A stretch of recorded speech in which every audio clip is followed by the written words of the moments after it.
Welcome to The Creative Influencer, where we discuss all things creative with an emphasis on influencers. The Creative Influencer is hosted by John Pfeiffer. John is an entertainment attorney in Santa Monica, California, who represents influencers and other creatives.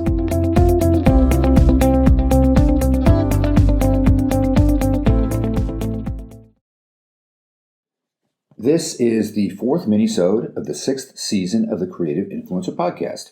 Today we're going to look at name, image, and likeness collectives, or as it is commonly referred to, NIL Collectives.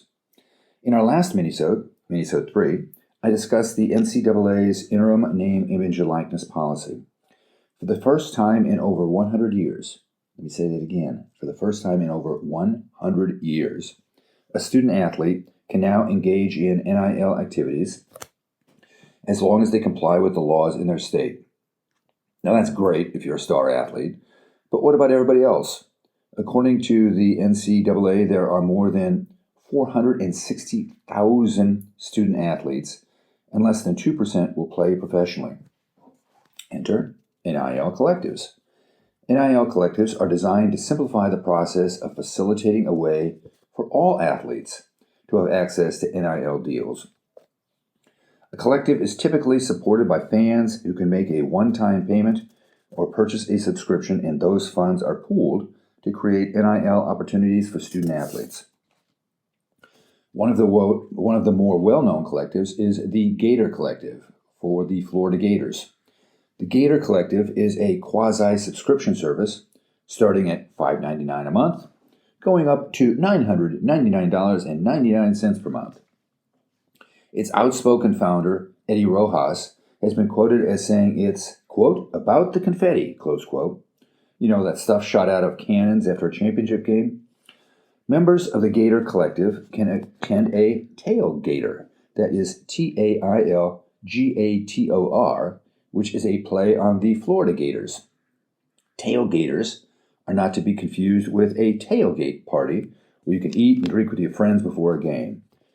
Gator Collective covers those too. The collective holds a tailgater the night before a game where fans can get together with Florida athletes.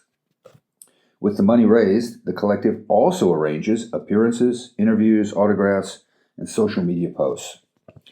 Another collective is called Horns with Heart, a nonprofit charity organization.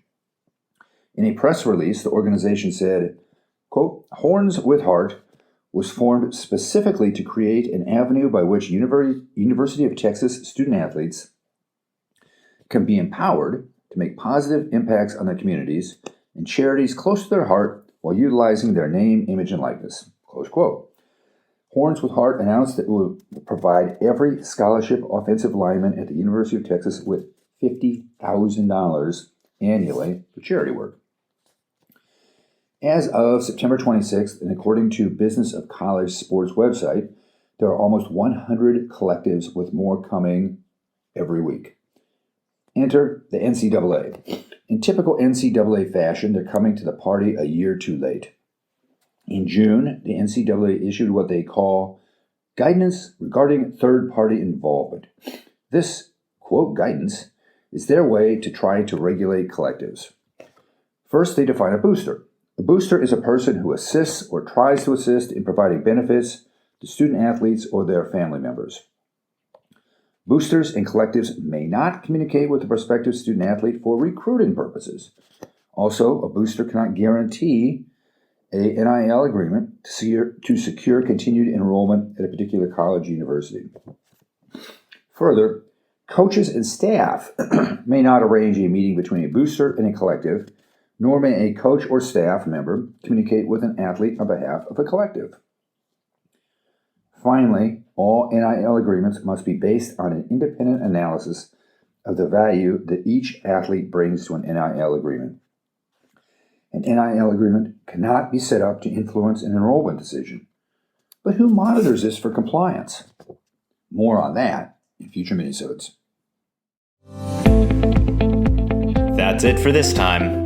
If you enjoyed our podcast, please write a review on iTunes and tell your friends to subscribe. If you have any questions about influencers or suggestions for future episodes, email them to John at pfeiffer@pfeifferlaw.com. Thank you for listening.